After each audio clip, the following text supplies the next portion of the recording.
लाडक्या बहिणींमुळे तिजोरीमध्ये खडखडाट निर्माण झाल्या आणि या तिजोरीवर ताण सुद्धा आलाय आणि यानंतर आरटीओच्या प्रत्येक पथकाला 20 ते 50 लाखांचा दंड वसूल करण्याचं टार्गेट देण्यात आलंय। मग त्यामध्ये पर्यटक असतील किंवा जड वाहनं असतील, या प्रत्येक वाहनांवर कारवाई करून हा दंड वसूल करण्याची महत्त्वपूर्ण मोहीम राबवण्यासाठी या प्रत्येक पथकाला टार्गेट देण्यात आलंय। मुख्यमंत्री माझी लाडकी बहीण योजनेमुळे राज्याच्या तिजोरीवरील आलेला भार कमी करण्यासाठी परिवहन विभागाला 2025-26 मध्ये महसुलाचे उद्दिष्ट 2,500 कोटींनी वाढवून 17,000 कोटींपर्यंत केले आहे।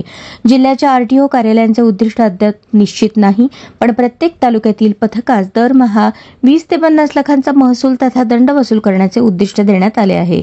त्यात दंडात्मक कारवाईवर भर देण्याच्या वरिष्ठांच्या सूचना आहेत।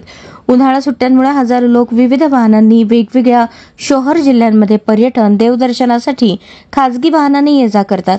खासगी ट्रॅव्हल्सने प्रवास करणाऱ्या प्रवाशांची संख्याही वाढली आहे। याशिवाय अनफिट वाहनाने देखील रस्त्यांवर धावत आहेत। अशा सर्व वाहनांवर आरटीओकडून कारवाई केली जाणार आहे।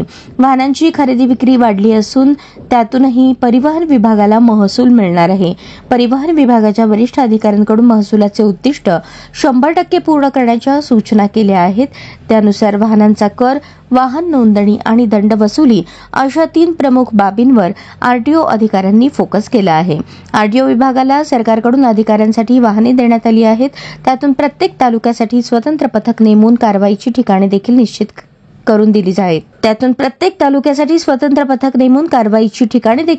करून दिली आहेत। सोलापूर आरटीओकडे 6 तर अकलूज आरटीओकडे 4 पथके आहेत। प्रत्येक पथकास दरमहा 20 लाखांपर्यंत दंड वसूल करण्याचे उद्दिष्ट देण्यात आल्याची माहिती विश्वसनीय सूत्रांनी दिली।